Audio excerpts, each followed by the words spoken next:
들러주셔서 고맙습니다. 오늘도 편하게 듣고 가세요. 여러분, 불황은 젊은이들만 겪는다고 생각하시나요? 아닙니다. 사실 은퇴 후가 진짜 불황입니다.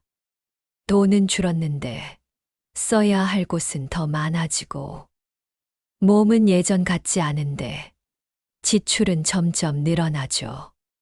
놀랍게도 인생에서 가장 큰 불황은 60 이후에 찾아옵니다. 67세 김 할아버지는 매달 국민연금 130만 원을 받습니다. 겉으로는 노후가 안정됐다 보일 수 있죠. 그런데 지출을 계산해 보니 전기, 가스, 관리비 30만 원, 병원비 15만 원, 손주 용돈, 경조사비 20만 원, 식비, 교통비 등 기본 생활비 50만 원. 벌써 115만 원이 나갑니다. 한 달에 남는 돈이 고작 10만 원. 평생 일했는데 이게 내 노후냐? 스스로한테 이런 질문 해본 적 있으시죠? 또 한 아주머니의 이야기입니다. 65세 이 아주머니는 자녀들이 맞벌이를 하지만 넉넉지 않다는 걸 알기에 차마 용돈 좀 보태라는 말을 못합니다. 그래서 명절이 다가와도 늘 이렇게 말씀하세요. 엄마 아빠는 괜찮다. 필요한 거 없다. 하지만 속마음은 괜찮지 않습니다. 이게 우리 세대의 공통된 현실이에요. 자녀에게 의지할 수도, 그렇다고 혼자 버티기도 힘든 상황. 그런데 여기서 꼭 기억하셔야 할 게 있습니다. 불황은 잘못이 아니라 인생의 순환입니다. 젊을 때는 직장에서 잘릴까봐, 중년엔 사업이 흔들릴까봐, 노년에 들어서면 건강, 재정의 불황이 반드시 찾아옵니다. 그럼 중요한 건 뭘까요? 왜 불황이 왔냐가 아니라 이 불황을 어떻게 지나가느냐입니다. 사람들은 불황이 오면 두 갈래로 나뉩니다. 나는 이제 끝났다 하고 무너지는 사람. 지금이 오히려 내 실력을 다질 기회다 하고 버티는 사람. 놀랍게도 같은 불황을 겪고도 두 번째 사람들은 훨씬 오래, 훨씬 건강하게, 훨씬 행복하게 삽니다. 왜일까요? 불황의 시간은 겉으론 멈춘 것 같아도 속으로는 근육이 단단히 자라는 시간이기 때문입니다. 생각해 보세요. 우리 인생에 직선만 있었나요? 젊을 때는 고속도로처럼 달려갔습니다. 하지만 갑자기 부모님 병간호를 하거나, 몸이 아파서 멈춰야 하거나, 경제 위기를 만나 우회해야 했던 순간도 있었죠. 그때마다 어떻게든 버텨왔습니다. 그리고 지나고 나면 항상 깨달았죠. 그 멈춤이 오히려 나를 더 단단하게 만들었구나. 여러분, 불황은 누구나 겪습니다. 그리고 이 시기를 잘 지나가는 것이 바로 평생의 실력입니다. 돈은 줄어도 건강, 관계, 마음은 더 단단히 채울 수 있습니다. 그게 바로 불황 실력, 평생 실력입니다. 여러분, 세상에서 가장 빠른 성장은 제자리 걸음이라는 사실 믿기십니까? 아니, 멈췄는데 어떻게 성장이야? 하고 고개를 저으실 겁니다. 그런데 인생은 신기하게도 멈춘 순간에 진짜 힘이 길러집니다. 바로 불황의 시기, 우리 인생이 제자리처럼 멈춘 그때 말이죠. 70세 김 노인. 퇴직 후 3년째 아침마다 시계를 보며 한숨을 쉬었습니다. 오늘도 하루가 그냥 흘러가겠구나. 예전에는 회사에서 수십 명의 직원이 기다렸는데 지금은 텅 빈 집안 시계만 똑딱거리며 돌아갑니다.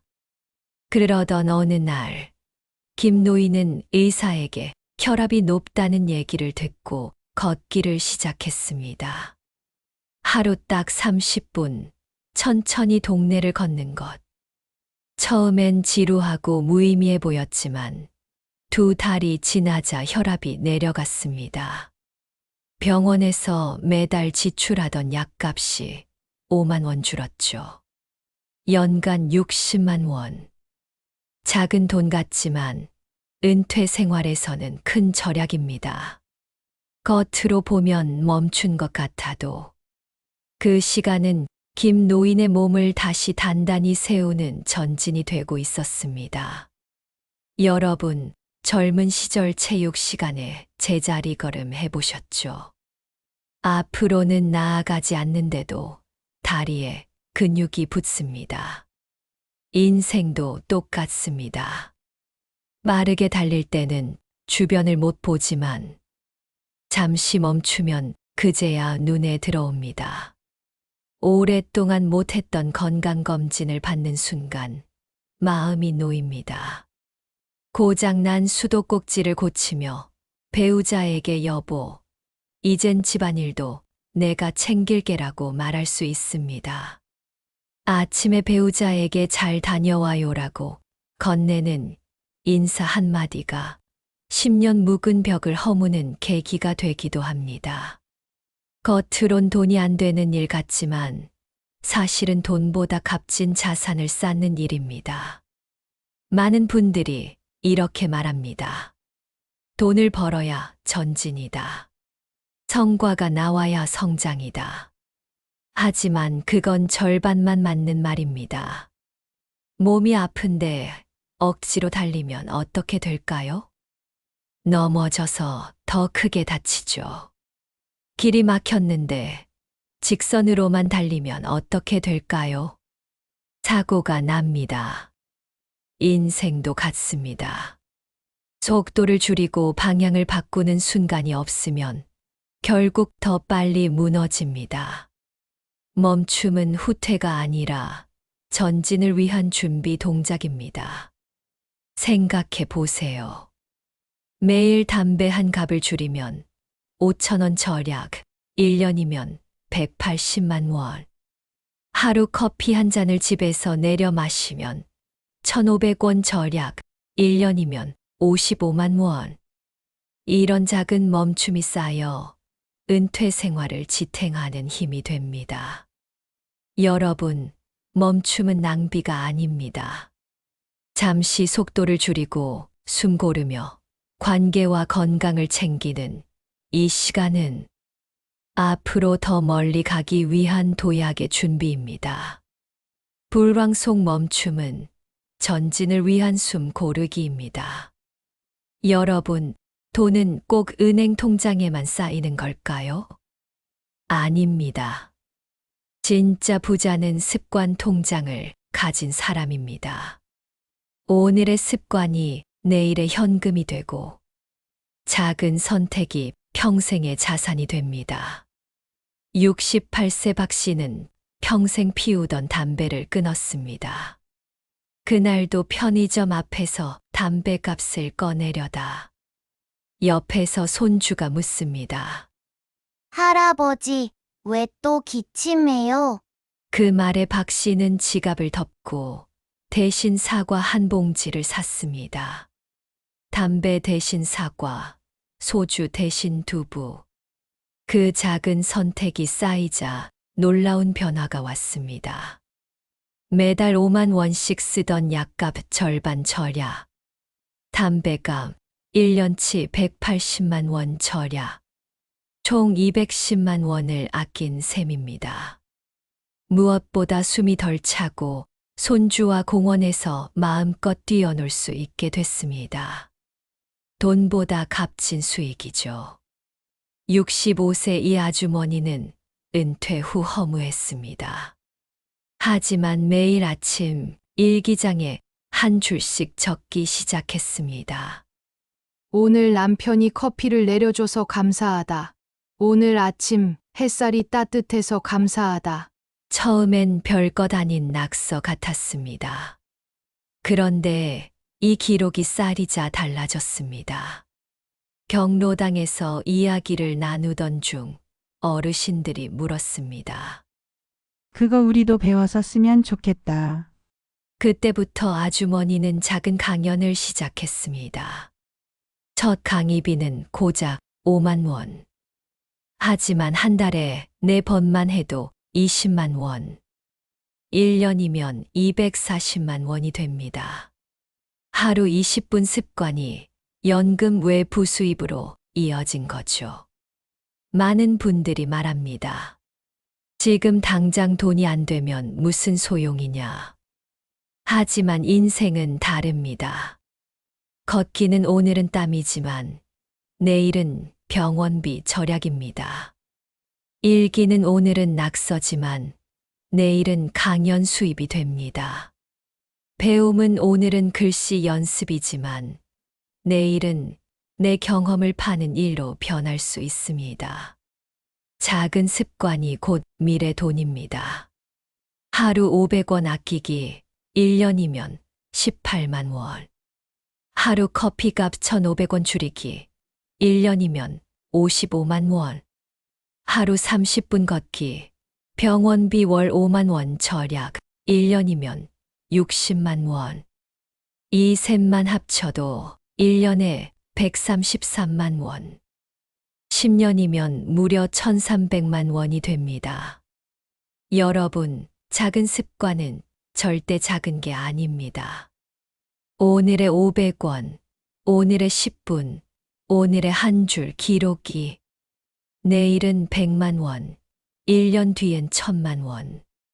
그리고 여러분 노후의 든든한 기둥이 됩니다. 작은 습관은 곧 미래 돈입니다. 여러분, 노후의 가장 든든한 자산이 뭔지 아십니까? 집, 연금, 은행 통장. 아닙니다. 관계가 곧 자산입니다. 은행 통장은 고갈되지만 관계 통장은 평생 이자를 줍니다.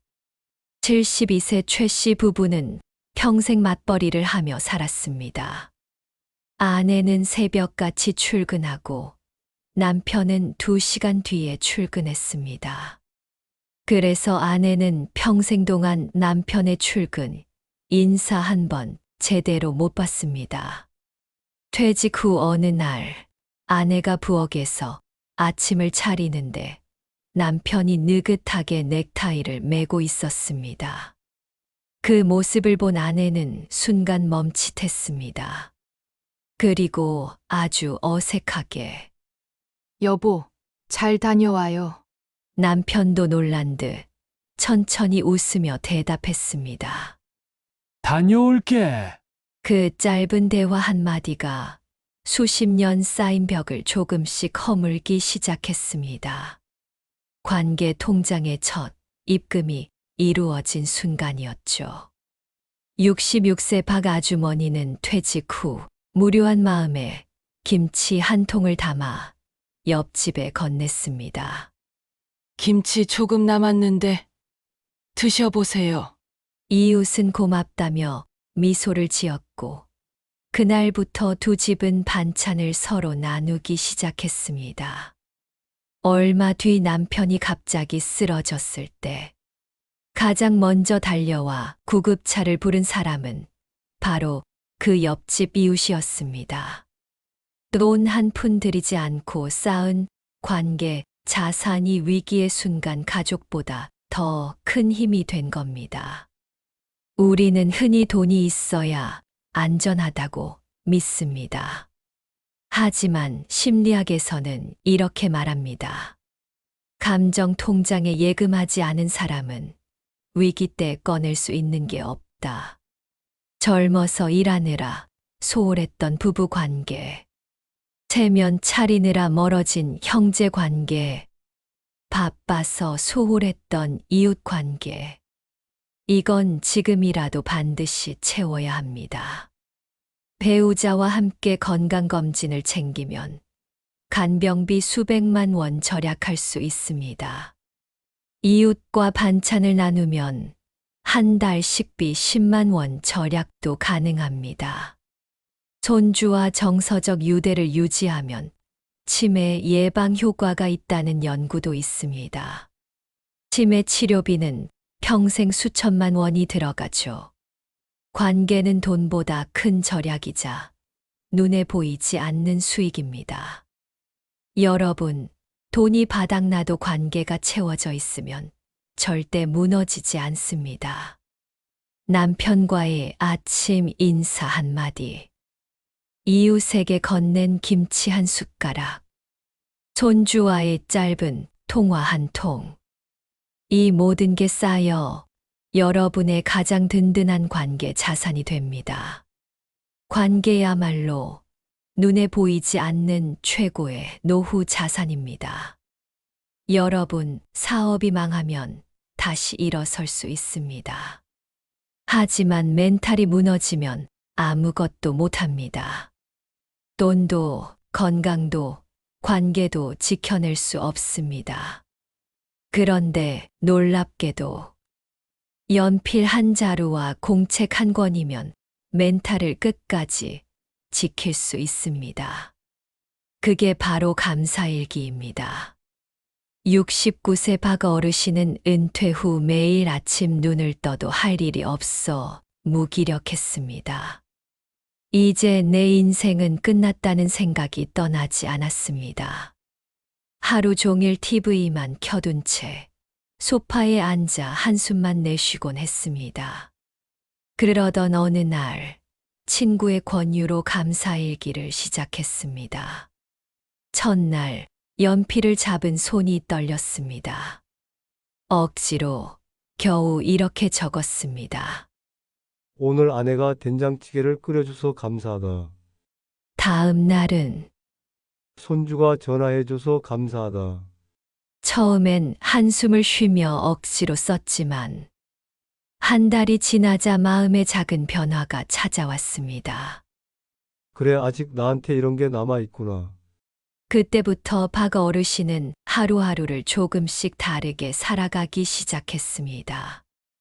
65세 김 아주머니는 작은 가게를 운영했는데 장사가 잘 안 돼 힘들었습니다.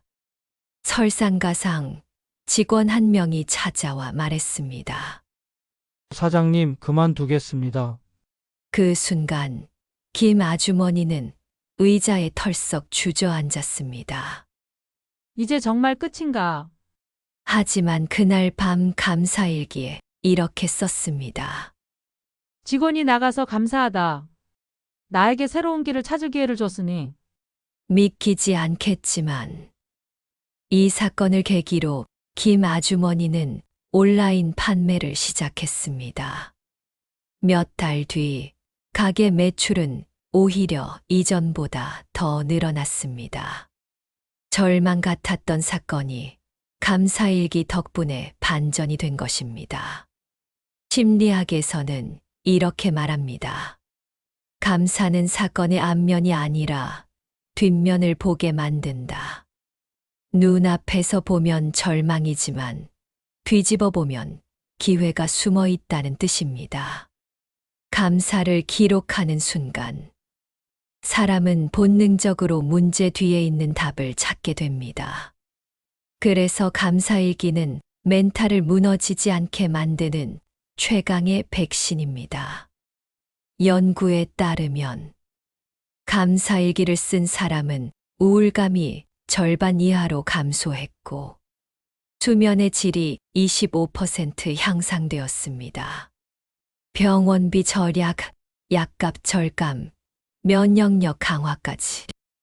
돈 한 푼 안 드는 습관이 수백만 원의 가치를 만들어냅니다. 여러분, 멘탈이 무너지면 모든 게 끝납니다. 하지만 매일 한 줄 감사만 써도 마음은 다시 일어섭니다. 오늘부터 공책 하나 꺼내세요. 오늘 내가 감사한 것 3가지. 이것이 여러분의 멘탈 백신, 그리고 노후의 가장 강한 무기가 될 것입니다. 여러분, 불황은 저주가 아닙니다. 불황은 우리 인생에서 평생 실력을 만드는 학교입니다. 돈이 줄고, 일이 끊기고, 몸이 예전 같지 않을 때. 그때 쌓은 힘이 바로 죽을 때까지 버티게 해주는 진짜 실력입니다. 75세 이 할아버지는 50대에 사업이 망해 집까지 팔고 빚더미에 올랐습니다. 주위에서는 저 사람은 끝났다 했습니다. 하지만 그는 매일 새벽 5시 조용한 방에서 책을 읽고 운동을 했습니다. 지금은 돈 못 벌어도 내 몸과 머리는 기를 수 있다. 그 습관이 10년 넘게 이어졌습니다.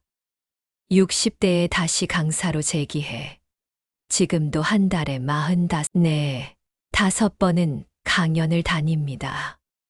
강연비로 월 50만 원 이상을 벌며 손주 학원비까지 도와주고 있습니다. 그는 말합니다. 불황이 내 평생 실력을 키워줬다. 68세 김 아주머니는 남편을 일찍 떠나보내고 혼자가 됐습니다. 생활비는 늘 빠듯했고 매일이 불황 같았습니다. 밤마다 남편 사진 앞에 앉아 나 혼자서 어떻게 버티지? 눈물을 흘렸습니다. 하지만 그녀는 감사일기와 걷기를 멈추지 않았습니다. 오늘 동네 친구가 밥같이 먹자 해서 감사하다. 오늘 해가 따뜻하게 비쳐서 감사하다. 그 기록이 그녀의 마음을 붙잡았습니다. 어느새 동네 모임에서 중심이 되었고 사람들은 김 아주머니를 마을의 어머니라고 부릅니다. 돈은 여전히 많지 않지만 관계와 마음이 단단해져 어떤 위기에도 무너지지 않습니다. 김 아주머니에게 불황은 오히려 선물 같은 시간이었습니다. 여러분, 호황은 누구나 달릴 수 있습니다. 하지만 불황은 아무나 못 버팁니다. 그리고 바로 그 버틴 시간이 인생에서 가장 값진 근육이 됩니다. 불황 실력은 기술이 아닙니다. 몸을 지키는 습관, 마음을 세우는 감사, 관계를 채우는 따뜻함. 이 3가지가 합쳐져 평생을 버티는 힘이 되는 겁니다. 여러분, 불황은 평생 실력을 만드는 시간입니다. 호황은 언젠가 끝나지만 불황 때 키운 실력은 평생 갑니다. 불황 실력이 곧 평생 실력입니다. 여러분은 지금 어떤 불황을 겪고 계신가요? 그리고 그 속에서 어떤 평생 실력을 키우고 계신가요? 댓글로 함께 나눠주시면 누군가에게 큰 힘이 될 것입니다. 그리고 이 영상이 마음에 와닿으셨다면 구독과 좋아요, 알림 설정까지 꼭 부탁드립니다. 여러분의 실력이 평생 빛날 수 있도록 앞으로도 좋은 이야기 전해드리겠습니다.